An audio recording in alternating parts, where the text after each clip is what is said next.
नमस्ते, मेरा नाम डॉक्टर जय आर अनम है। मैं एक ब्रेस्ट कैंसर सर्जन हूँ और आज मैं बात करने वाला हूँ on contraindications of breast conservative surgery, जिसे हम हिंदी में कहते हैं कि हमें ब्रेस्ट कंजर्वेटिव सर्जरी कब नहीं करनी चाहिए।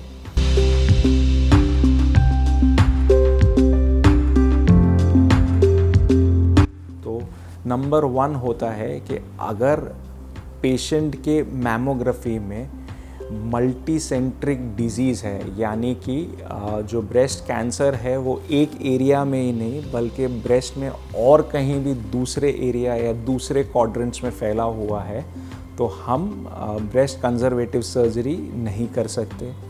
नंबर 2, अगर मैमोग्राफी पे हमें डिफ्यूज़ माइक्रो कैल्सिफिकेशंस दिख रहे हैं जो कि डाउटफुल हो कैंसर के लिए, तो इस स्थिति में भी ब्रेस्ट कंजर्वेटिव सर्जरी नहीं हो सकती है।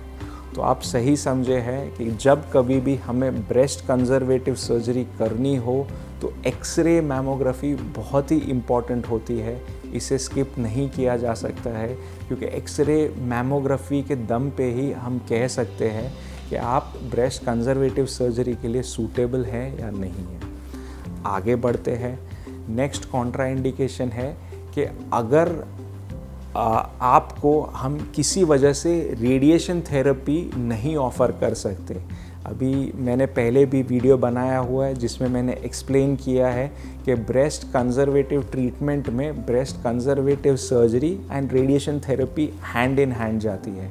तो अगर आपको कोई ऐसी डिजीज़ है जिसमें रेडिएशन कॉन्ट्रा इंडिकेटेड है तो हम ब्रेस्ट कंजर्वेशन नहीं कर सकते। तो नंबर 1 जो ऐसी स्थिति होती है मोस्ट कॉमन, वो है प्रेगनेंसी। अगर आप प्रेग्नेंट है तो हम उस वक्त आपको रेडिएशन थेरेपी नहीं दे सकते हैं। तो इसके लिए दूसरे ऑप्शंस रहते हैं कि हम पहले कीमोथेरेपी देते हैं कि फिर ऑपरेशन और फिर रेडिएशन होता है, वो अलग ही टॉपिक है। नंबर 2 होता है कोलेजन वैस्कुलर डिजीज़। ऐसा देखा गया है कि जिन लोगों को कोलेजन वैस्कुलर डिजीज़ हो उनमें रेडिएशन नहीं दिया जा सकता है, तो वो भी ब्रेस्ट कंजर्वेटिव सर्जरी के लिए एक कॉन्ट्राइंडिकेशन रहेगा। तो नेक्स्ट कॉन्ट्राइंडिकेशन जो है उसे हम जब ऑपरेशन करते हैं तभी मालूम चलता है।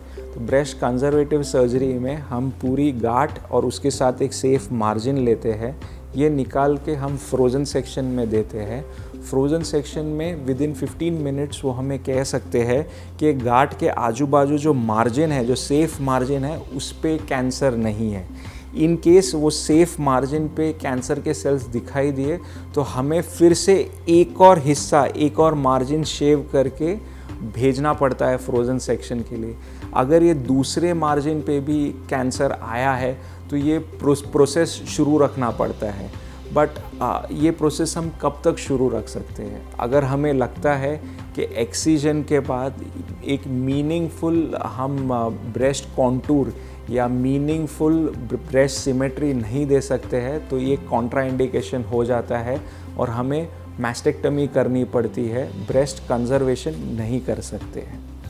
और जो लास्ट इंडिकेशन जो है वो है tumour to breast ratio. Suppose के किसी के स्तन में 5 सेंटीमीटर की गांठ है, पन उसका ब्रेस्ट भी अगर छोटा है तो फिर इसमें breast conservative surgery with meaningful कुछ कॉस्मेसिस के साथ करना पॉसिबल नहीं रहता है। तो ऐसी स्थितियों में हम प्रेफर करते हैं कि पहले कीमोथेरेपी दिया जाए जिससे कि गांठ कम हो जाए और फिर ऑपरेशन किया जाए, जिसमें कि एंड रिज़ल्ट जो है ब्रेस्ट कॉस्मेसिस जो है, जो दोनों साइड की ब्रेस्ट सिमेट्री जो है वो अच्छी हो।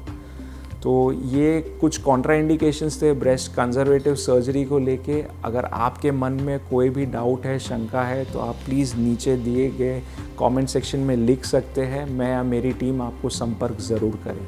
Thank you.